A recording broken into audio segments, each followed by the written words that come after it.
आंधियों को जीत है जहां बिजलियां गिराने की, मुझे भी जीत है वहां आसिया बसाने की। हिम्मत और हौसले बुलंद है, खड़ा हूं अभी गिरा नहीं हूं, अभी जंग बाकी है और मैं हारा नहीं हूं। राजकुमार जी, सांसद डूंगरपुर बासाड़ा, युवा जोश, सबसे कम उम्र के राजस्थान के विधायक बने थे और आपने जनता ने अब आपको दिल्ली भेजा है, तो बिल्कुल डेफिनेट रूप से दिल्ली के अंदर ये प्रस्ताव आपके कर कमलों द्वारा बिल प्रदेश का होगा। सम्मिलित करते हैं राजकुमार जी राउत। सभी साथियों को जय जोहार। गोविंद गुरु महाराज को नमन। इस आदिवासी अंचल में काम करने वाले इस समुदाय के स्वाभिमान हक अधिकार की लड़ाई लड़ने वाले टाटिया मामा भील, भक्ति के माध्यम से समाज में जन जागरण करने वाले संत सुरमाल महाराज, मावजी महाराज और साथ ही इस इलाके के अंदर मामा बालेश्वर, जिन्होंने आदिवासी बाहुल्य क्षेत्र के अंदर इस समाज को एकजुट करके इस समाज के लिए, हक अधिकार के लिए, स्वाभिमान के लिए अंग्रेजों से लड़ाई लड़ी, राजा रजवाड़ों से लड़ाई लड़ी। इन समस्त महापुरुषों को, इन गुरुओं को नमन करते हुए मेरी बात को शुरू करना चाहूंगा। आज ये जो कारवां बढ़ा है, रास्ते में लोग आ रहे हैं, ये किसी के बुलाए हुई भीड़ नहीं है। ये 1500 आदिवासी 17 नवंबर 1913 को जो शहीद हुए थे, उनका खून है और वो बदला लेने के लिए आई हुई है आज। वो सपना पूरा करना है हमें। बड़े दुख की बात है कि 1913 में एक ही दिन में लाखों की जो संख्या इकट्ठी हुई थी गोविंद गुरु महाराज के नेतृत्व में, इसी पहाड़ी पे, इसी पहाड़ों पे आसपास के। और उस समय तत्कालीन जो राजा रजवाड़े अंग्रेजों की मदद से गोलियां चलाई और इस नरसंहार में इस पहाड़ी पे महिलाएं भी थी, बच्चे भी थे, बड़े बुजुर्ग भी थे, जवान भी थे। और एक ही दिन में अगर 1500 लोग, 1500 के करीब लोग एक साथ मरते हैं, तो आसपास का जो मध्य प्रदेश, वर्तमान में राजस्थान, गुजरात, महाराष्ट्र, जो उस समय बिल टेरिटरी के नाम से जाना जाता था, उस इलाके में क्या स्थिति बनी होगी। हम देखते हैं हमारे गांव में, अगर गांव में कहीं एक्सीडेंट हो जाता है, कि व्यक्ति मरता है, तो पूरे गांव को तकलीफ होती है, पूरा गांव दुखी होता है, पूरा गांव शोक व्यक्त करता है। और जिस परिवार का व्यक्ति की डेथ हुई है, वो परिवार सालों तक ऊपर नहीं आ पाता है। तो इसी पहाड़ी पे 1500 आदिवासी एक साथ मारे गए 1913 के दौरान। तो इस इलाके में कितना मातम छाया होगा, कितना डर घुसा होगा, कितना दुख हुआ होगा।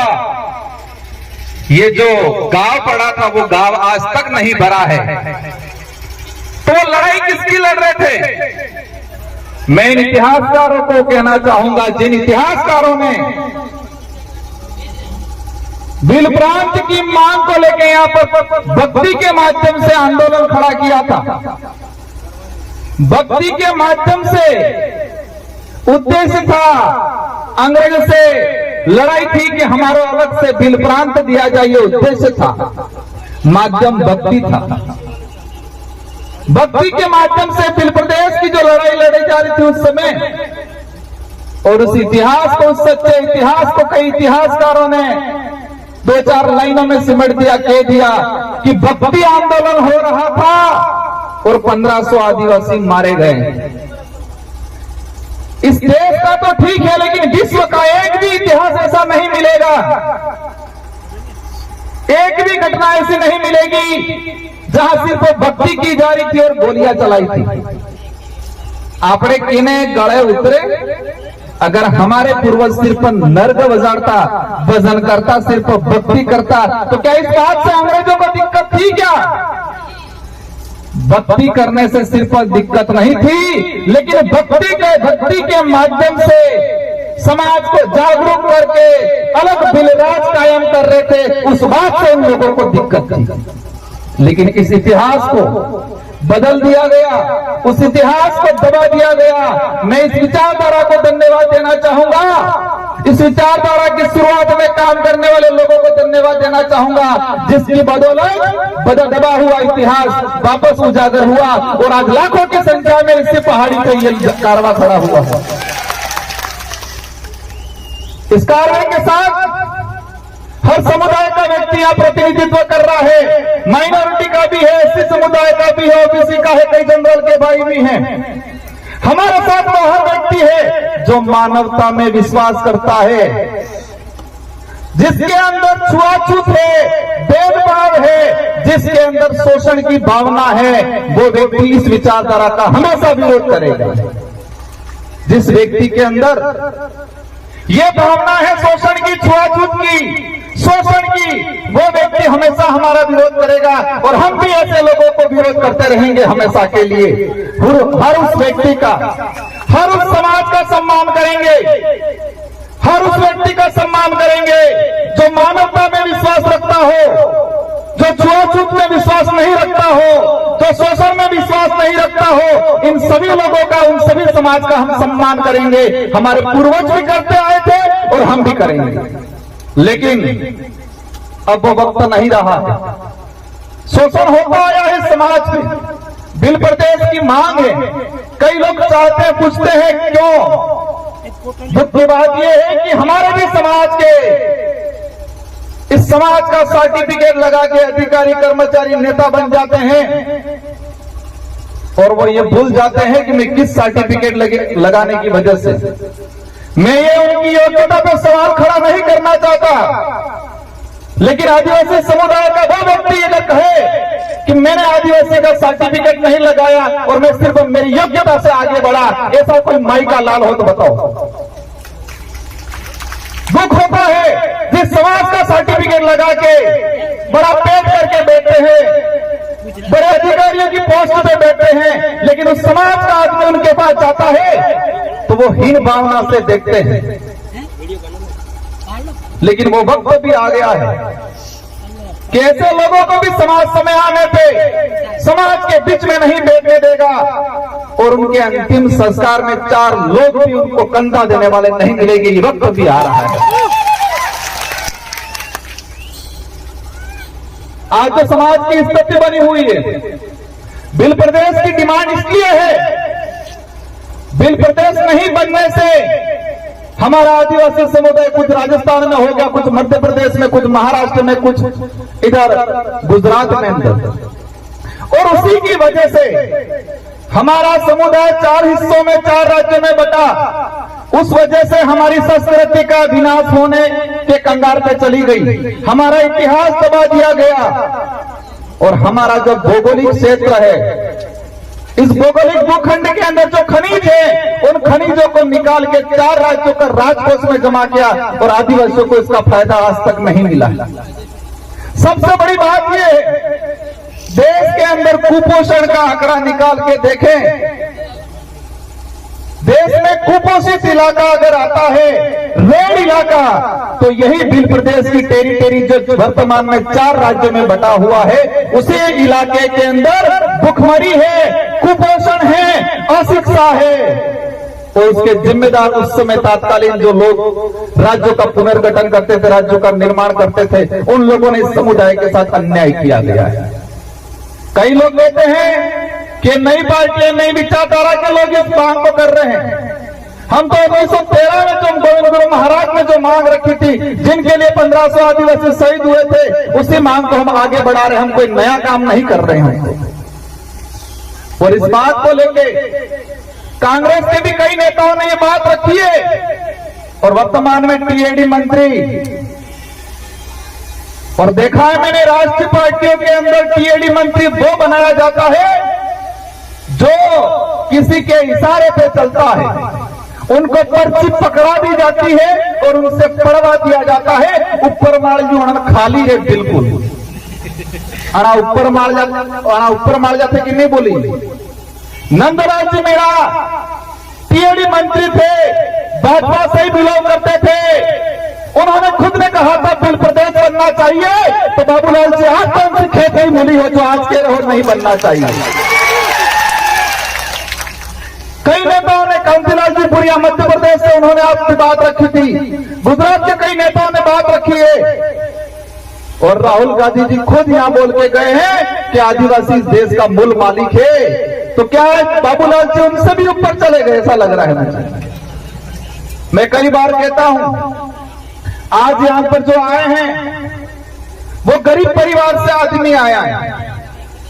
इस आंदोलन में, इस कार्य में जो पहुंचा है गरीब परिवार से, जिसके पास पैसा नहीं है, दौलत नहीं है, बड़े बड़े बंगले नहीं है, गाड़ियां नहीं है, लेकिन वो यहां पर आया है क्योंकि उसका जमीर जिंदा है। इसका जमीर जिंदा है, उनके अंदर यह है कि मुझे आत्म स्वाभिमान की लड़ाई लड़नी है, मेरे पूर्वजों का अधूरा सपना पूरा करना है, ये दिमाग में है। हमारे भी समाज के बहुत सारे पैसे वाले ऐसे लोग जो पेट भरने की लड़ाई लड़ते हैं, सुख सुविधा अर्जित करने की लड़ाई लड़ते हैं, स्वाभिमान की लड़ाई नहीं लड़ते हैं। और ना नेशनल पार्टियों को भी हमसे यही दिक्कत है, हमें यही चाहते हैं, हमारे से यही चाहते हैं कि आप सिर्फ भौतिक सुविधा की बात करो, पेट भरने की बात करो, सरकारी गेहूं की बात करो, आप अधिकार और जल जंगल जमीन की बात मत करो, ये चाहते हैं वो लोग। हम सिर्फ 2 रुपये गेहूं की बात करेंगे, हम रोटी कपड़े मकान की बात करेंगे। अगर यही बात करते हैं तो किसी पार्टी वालों को हमसे दिक्कत नहीं है, लेकिन हम जल जंगल जमीन की बात करते हैं उनको दिक्कत हो जाती है। हम धर्म की बात करते हैं उनको दिक्कत हो जाती है, और धर्म की बात करते ही पूरे आग बगुला हो जाते, पूरा फपड़ जाते हैं ये लोग। फपड़ते हैं नहीं फपड़ते? मदन दिलावर जी फपड़ गए थे, लेकिन आज पता था मानगढ़ की धरती पे आदिवासी समुदाय एकजुट हो रहा है और उनकी पार्टी का ऊपर से प्रेशर था, और 2 महीनों बाद उनको कहना पड़ा कि मैं खुद आदिवासी हूं, मेरे पापा दादा सीतामाता अभ्यारण्य में रहते थे, ये बोल के चले गए। प्रतापगढ़ वाले साथियों, खोजना पड़ेगा उनके बाप दादा सीतामाता अभ्यारण्य में कहां रहते थे, क्या वो भी झूठ बोला है कि नहीं बोला, इस पे भी अब जांच कराएंगे हम लोग। इनको छोड़ने वाला नहीं है। उस कौम को छेड़ा तुमने, जिस कौम ने अंग्रेजों से लोहा लिया, मुगलों से लोहा लिया, राजा रजवाड़ा से लोहा लिया, ये बात अलग है। हमारा समुदाय भोला है, सीधा है, हम दयालु हैं। उसी बात का कई लोगों ने हमारे साथ फायदा उठाया है, लेकिन अब वक्त नहीं रहा, हम चतुर हो गए हैं, सावधान हो गए हैं। अब ये लड़ाई लड़ने वाली हम सिर्फ नेता एमएलए एमपी बनाने तक सीमित रहने वाले नहीं है। जिस तरह गोविंद गुरु महाराज का भक्ति के माध्यम से बिलराज कायम करने का उद्देश्य था, इसी तरह हम भी हमारा एमएलए एमपी बनाने के माध्यम से बिलराज कायम करने का हमारा जो लक्ष्य है वो पूरा करने वाले हैं। मैं इस कमांडाल में विराजमान सारे साथियों से अनुरोध करना चाहूंगा, हम यहाँ पर आ गए, तालियां बजा दी, हमने 1-2 सेल्फियां ले ली, इंस्टाग्राम पे चढ़ा दिया, वहां तक सीमित नहीं रहना है। सबसे पहले हम सबको मजबूत होना है और मजबूत दिमाग से होना है, क्योंकि कई बार हम कहते हैं आंख से अंधा है, कानों से बहरा है, इसको हम समझा सकते हैं, लेकिन दिमाग से अंधा है, उसका इलाज नहीं हो सकता है। आंख से अंधा है, कानों से अंधा बहरा है, पैर से विकलांग है, हाथ से विकलांग है, उसको हम रास्ता दिखा सकते हैं, वो बात मान लेगा। लेकिन जो दिमाग से विकलांग है, उसका इलाज नहीं है। तो हमारे आसपास भी ध्यान रखना है, दिमाग से विकलांग कौन है, और देखा है ये राष्ट्रीय पार्टी वाले अधिकतर दिमाग से विकलांग हैं। उनको पर्चियां पकड़ाई जाती है, उनको बुलवाया जाता है, उनको खुद को नहीं पता है हम क्या बोल रहे हैं, क्योंकि वो दिमाग से विकलांग है। अगर दिमाग से विकलांग नहीं होते तो अपने विवेक से सोचते ये सही है गलत है। बाबूलाल जी आज कह रहे हैं, लेकिन उनको यह नहीं पता कि नंदलाल जी मीणा खुद चाहते थे दिल प्रदेश बनना चाहिए, और कई बार उन्होंने यह स्टेटमेंट दिया गया, क्योंकि वो दिमाग से विकलांग। हम सबको पढ़ाई करनी है, और मैं इस मंच से कहना चाह रहा हूं, केंद्र सरकार से बहुत जल्दी बिल प्रदेश को लेके एक कमेटी गठित करके इसका क्राइटेरिया कितना है, इसके हमारे लिए पूरी कमेटी गठित करके काम कराने की कोशिश रहेगी बहुत जल्दी। और साथ ही आप लोगों को भी हमारे बच्चों को पढ़ाना है, क्योंकि शिक्षा ही वही हथियार है। अब गोलियों से या बंदूकों से या तीर कमान से काम हमारी कल्चर से जुड़ा रहेगा। वो अब लड़ाई कलम से लड़ी जाएगी। हमें पढ़ाई करनी है, खा पी के मजबूत रहना है, और आसपास के जो दिमाग से विकलांग है उनको समझाने की कोशिश करनी है। आज जो वर्तमान स्थिति बनी हुई है, धर्म की बात को लेकर चिढ़ते हैं हम लोगों से। मुझे लग रहा है संचालक महोदय साहब रुकने की कोशिश कर रहे हैं। इन लोगों की पॉलिसी है धर्म के नाम से लड़ाओ, लेकिन हमें ध्यान रखना है, हमें धर्म के नाम से नहीं लड़ना है, न धर्म के लिए लड़ना है। हमको जल जंगल जमीन के लिए लड़ना है, धर्म के लिए नहीं लड़ना है। आदिवासियों को आदिवासियों से खत्म करने की नीति अपनाई जा रही है। आदिवासियों को आदिवासी से खत्म करने की नीति अपनाई जा रही है, और उस नीति में पहला उनका जो उद्देश्य है, पहला उनका हथियार है, वो धर्म है। और उसका उदाहरण हम देख चुके हैं मणिपुर के अंदर। आदिवासी ने आपस में मारा काटा। वो जमीन की लड़ाई कम थी, वो धर्म की लड़ाई ज्यादा थी। वही आदिवासी कुछ ईसाई बना दिए गए, कुछ कट्टर हिंदू बना दिए गए, और वही नीति कुशलगढ़ में चल रही है। पूरे उदयपुर संभाग का अगर देखते हैं, आरएसएस की सबसे ज्यादा शाखा बांसवाड़ा और कुशलगढ़ में है। और दूसरा भी जो मामला चल रहा है वही है। हम किसी भी धर्म का विरोध नहीं कर रहे, लेकिन हमारे समुदायों को मानसिक रूप से गुलाम बनाने का अगर कोई काम कर रहा है, और समुदायों को मानसिक रूप से गुलाम बना के आपस में लड़ाने का काम कर रहा है, वहां हम खड़े रहेंगे और बोलेंगे। मणिपुर के अंदर लड़ाया, वहीं बाबूलाल जी जाडोल के अंदर लड़वाएंगे, और हमने अभी ये नहीं संभाला तो आने वाले समय के अंदर हमारा समुदाय जमीन के लिए, हक अधिकार के लिए, आरक्षण के लिए, स्वाभिमान के लिए नहीं लड़ेगा, धर्म के लिए लड़ेगा। हम धर्म पूर्वी लोग हैं, हम गोविंद गुरु महाराज, संत सुरमार महाराज, मालजी महाराज को मानने वाले लोग हैं। हमें दूसरे के किराए के धर्म में रहने की जरूरत नहीं है। इसलिए हम सबको मजबूती से खड़े रहना है। और आज जो आए हैं, हम क्षमा चाहेंगे, कुछ असुविधा हुई होगी। आज मैं एक एमपी हूं, हमारे 4 विधायक हैं, और हम आज से कह के जाना चाहेंगे, अगली बार बहुत शानदार व्यवस्था मिलेगी आप लोगों को। और कोशिश रहेगी, और आप सबको मिलकर कोशिश करनी है कि अगली बार ये पहाड़ी तो ठीक है, लेकिन वो पहाड़ी भी डग जाए, इतना कारवा बढ़ाना है इस बार। मोदी जी भी मजबूर हो जाए सोचने के लिए कि बिल प्रदेश के वासी जग चुके हैं, और इस कार्य में हम हर समुदाय को साथ में लेंगे। इस इलाके में रहने वाले कोई भी समुदाय हो जो मानवता में विश्वास करता है, हमारे पूर्वजों ने भी साथ दिया था। आज देश के अंदर महाराणा प्रताप को महान राजा माना जाता है। महाराणा प्रताप के पास कौन सी सेना थी? इस देश के अन्य सारे राजाओं ने अकबर की अधीनता स्वीकार कर ली, तो महाराणा प्रताप के पास कौन सी ऐसी सेना थी, कौन सी ऐसी तोपें थी? उनके भाई थे जगमाल और पृथ्वी सिंह। वो 2 भाई भी मान सिंह जी के साथ चले गए थे। और महाराणा प्रताप की तरफ से लड़ाई कौन लड़ रहा था? मान सिंह लड़ाई लड़ रहा था। लेकिन मुझे दिक्कत इस बात से है कि पाठ्यक्रम में वो जमीन और स्वाभिमान की लड़ाई थी, लेकिन उस लड़ाई को धर्म की लड़ाई के नाम से डालना चाह रहे हैं ये लोग। किसकी लड़ाई साबित कर रहे इस इतिहास में? धर्म की लड़ाई थी ये बोल रहे हैं। वो धर्म की लड़ाई नहीं थी, जमीन की लड़ाई थी, स्वाभिमान की लड़ाई थी। लेकिन आज इसको झूठा परोसा जा रहा है। वही कौम है जो महाराणा प्रताप के साथ खड़ी रही थी।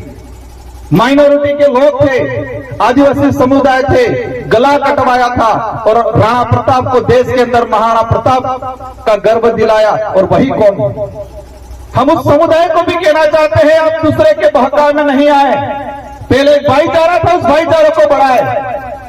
मैं दोबारा वही कहना चाहूंगा, हर उस व्यक्ति का हम साथ देंगे, हर उस व्यक्ति को साथ रखेंगे जो मानवता में विश्वास रखता है, छुआछूत भेदभाव शोषण की नीति से दूर रखता है, और हर व्यक्ति का हम साथ देंगे। साथ ही सभी साथियों को शांतिपूर्वक तरीके से जाना है। कुछ असुविधा हुई होगी, आयोजन कमेटी ने बहुत शानदार आयोजन किया है। ये जो आज व्यवस्था की है, पुलिस प्रशासन का भी शानदार सहयोग रहा है, अन्य डिपार्टमेंट के लोगों का भी शानदार सहयोग रहा है। फिर भी जो कमी पेशी रही होगी, आने वाले साल ये कमी पेशी आपको नहीं दिखने मिलेगी। हम सब मिलकर कोशिश करेंगे। इन्हीं शब्दों के साथ आप सबको धन्यवाद। आप सभी आज प्रण लेके जाए, एक साल के अंदर हमारे बच्चों को शानदार एजुकेशन दे, खा पी के मजबूत रहे, और पैर से विकलांग होंगे चल जाएगा, लेकिन दिमाग से विकलांग नहीं होना है। ये प्रण लेके जाना है। आज हम जल जंगल जमीन की लड़ाई लड़ेंगे, हम धर्म की लड़ाई नहीं लड़ेंगे। ये प्रण लेके जाना है। आज बांसवाड़ा के अंदर फॉरेस्ट के लेके, जगपुरा को लेके ये बात हम दिल्ली के सदन में रखेंगे और इसका समाधान भी कराएंगे। आप निश्चित रहे। इन्हीं शब्दों के साथ आप सबको धन्यवाद, आभार, जय जोहार, जय भारत, जय वीर। बहुत खूब, एक बार जोरदार तालियों की गड़गड़ाहट से अभिनंदन करें। बहुत सारी बातों का संदेश यही है कि अभी भवन जी का बोलना बाकी है, बस खाली आप 10-15-20 मिनट और बैठ जाएं, इससे ज्यादा आपका समय नहीं लेंगे। हाँ, लोकेश भाई का कोई फोन कर गया है। लोकेश भाई बहुत ज्यादा